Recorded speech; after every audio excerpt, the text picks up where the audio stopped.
Welcome to the month of June, 30 days all about gin. Shining a spotlight on craft-made Canadian. Fun facts and proper tastings, live cocktails Friday afternoons. Discover 14 different brands and be influenced by me. Some for roll.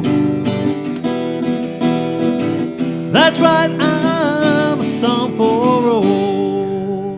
Well, hello everyone. You are all very welcome to join me on this 7th day of June, my month-long salute to gin. Today is also extra special as it kicks off my exclusively Canadian gin showcase for the rest of the month.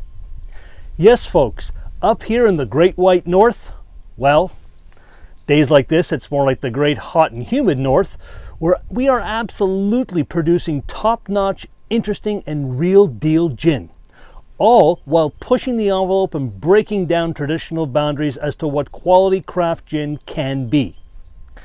Over the next 3 weeks, I'll be proudly and excitedly showcasing gins made in a variety of styles by some very dedicated and artistic distillers from provinces such as Quebec, British Columbia, and of course right here in Ontario.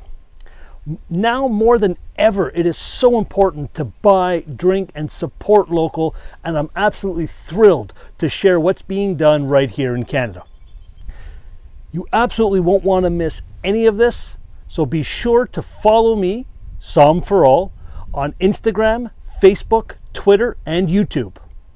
Now, for those of you who are not able or won't be able to find the Canadian gins that I'm going to be talking about, if you can't find them where you are, I encourage you to still follow along as the styles and the ingenuity, ingenuity, see what I did there?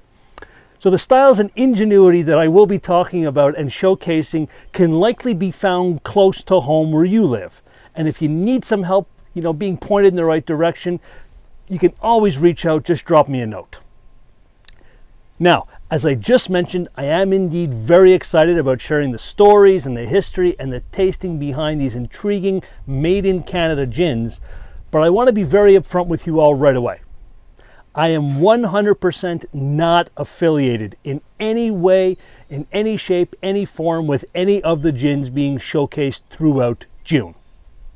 I have also not been paid, nor am I receiving any compensation in any way, shape, or form from any of the distillers that I talk about.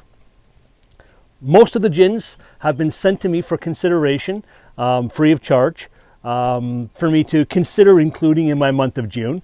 And while I am very grateful for this, my reviews and my tastings remain 100% authentic and honest.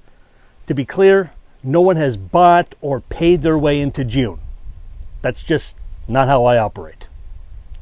So one more point before I begin, as I am talking about an adult beverage, anyone watching needs to be legally able to purchase, consume, and handle alcohol where they live. If that's not the case for you, then you gotta sign off now. Bye. Right, so let's begin with an Ontario gin that has been in my home bar for a while and who kind of fit into the realm of doing their own thing their own way. I'm talking about Collective Arts Brewing and their Artisanal Dry Gin.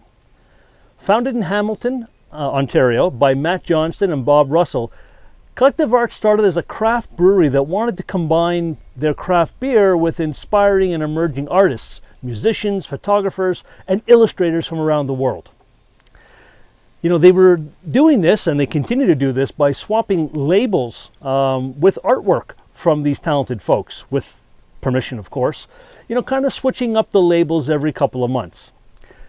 When they jumped into the world of distillation, they continued with this labeling idea, or this lack of labeling idea, which to date has seen over 2,000 artists from over 40 countries being shared and showcased.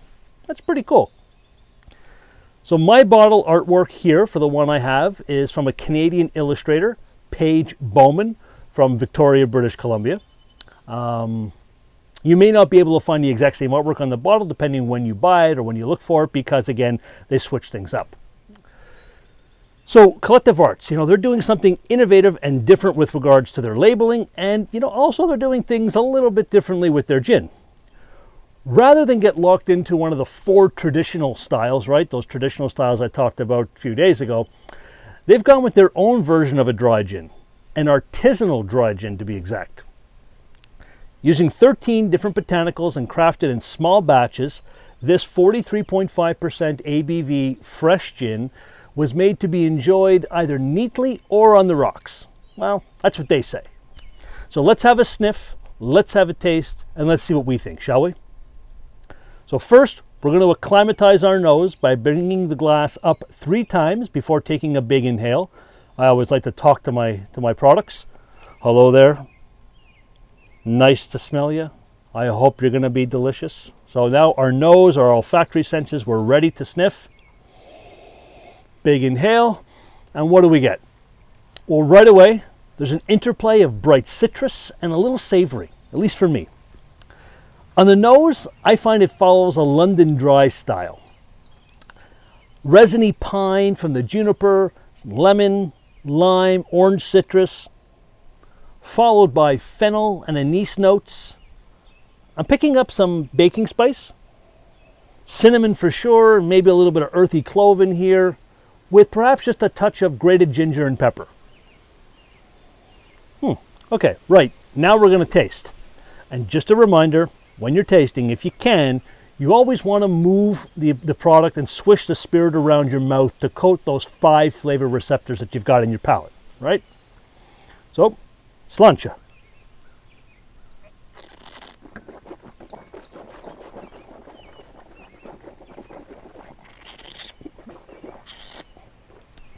So what do we taste? Well, first off, it's a bit of a slippery mouthfeel. And for me, some heat from that 43.5% alcohol, as well as spice of what I'm going to say is a pink peppercorn, kind of pop right out. Right? There's a little kick to this. Juniper pine now, and it's almost sweet. It's not sweet, but it's almost sweet. And I'm getting anise now, and cinnamon's coming through. Citrus notes, they're there, but for me they're fairly muted, with orange and lime kind of being the dominant tones.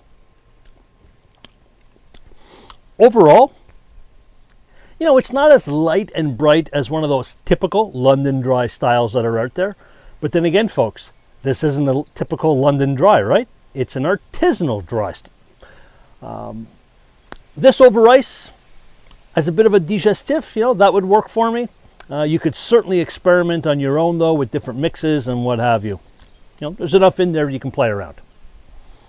So, like what you hear, and want to support Collective Arts in both their artisanal gin production and the artists that they're showcasing on their bottles? Well, here in Ontario, you can find this at the LCBO, stock number 128090, and $44.95 per 750 milliliter bottle.